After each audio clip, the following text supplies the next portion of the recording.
রথযাত্রা সবাইকে জানাই শুভ রথযাত্রার শুভেচ্ছা।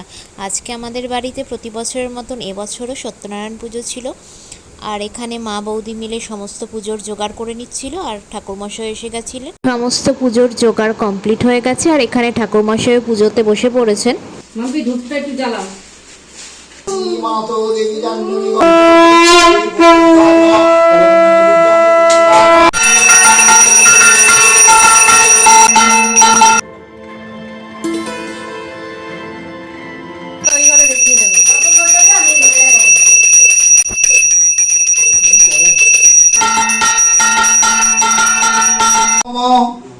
অপবিত্র পবিত্র বা পুজো কমপ্লিট হয়ে যাওয়ার পরে এখানে হোমের জন্য জোগাড় যন্ত্র করে নেওয়া হচ্ছিল, যেহেতু আমাদের আজকে হোম হয় সত্যনারায়ণ পুজোর দিন, তো সেই জন্যই এখানে ঠাকুরমশাই সমস্ত জোগাড় করে নিচ্ছিলেন।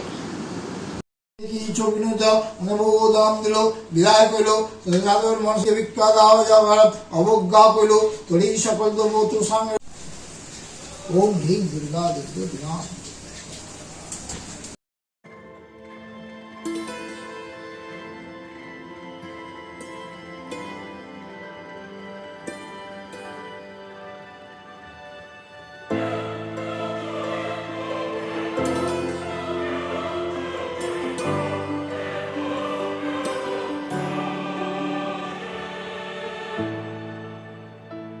পুজো আমাদের হয়ে গেছে, আর খুব ভালো মতনই পুজো হয়েছে, আর হোমটাও খুবই সুন্দর হয়েছে। আর তারপর এখানে মা প্রসাদ বেড়ে নিচ্ছিল, পাড়ায় প্রসাদ দেওয়ার ছিল, আর আমরা প্রসাদ এখানে গ্রহণ করে নিলাম। আর তারপরে আমি এখানে রান্নাঘরে চলে আসলাম।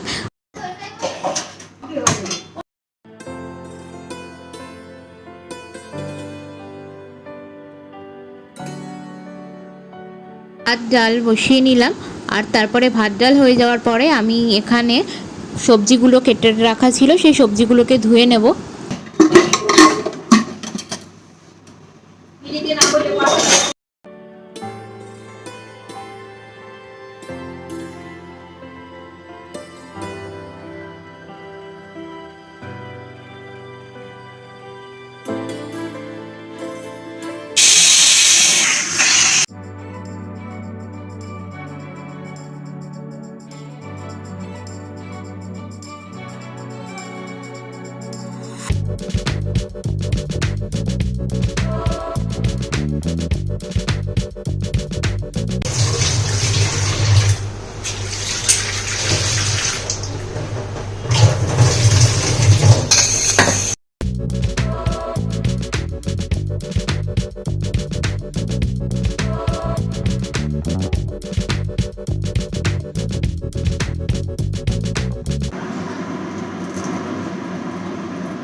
নিলাম আজকে পনিরের তরকারি করব, তো এখানে পেস্ট করে নিলাম, তারপরে তেলের মধ্যে মশলাগুলো দিয়ে কষিয়ে নিয়ে পনিরটাও রান্না করে নিলাম। আর তার সাথে সাথে এখানে হচ্ছে বেগুন ভাজা আর কারকল ভাজা, তো সেগুলো ভেজে নেব। আর সাথে ছিল পাঁচ তরকারি, ডাল ভাত তো আগেই হয়ে গেছে আমার, আর এগুলো এক এক করে আমি করে নিলাম এখানে।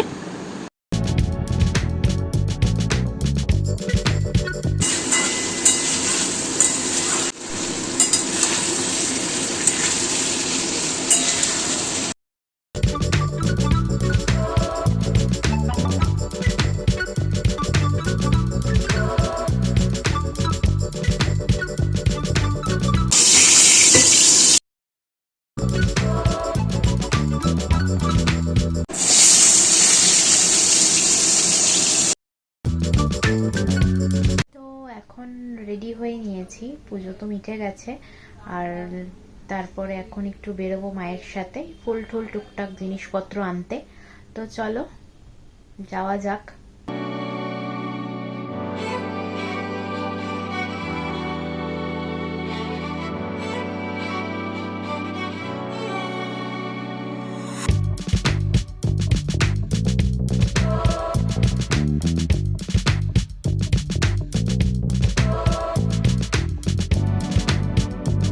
আমি তো ডিনার করে চলে আসলাম, রাতও হয়ে গেছে, এখন শুয়ে পড়বো।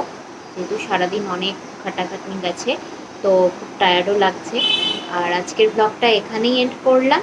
তোমাদের সাথে দেখা হচ্ছে আবার খুব শীঘ্রই নতুন একটা ব্লগের সাথে।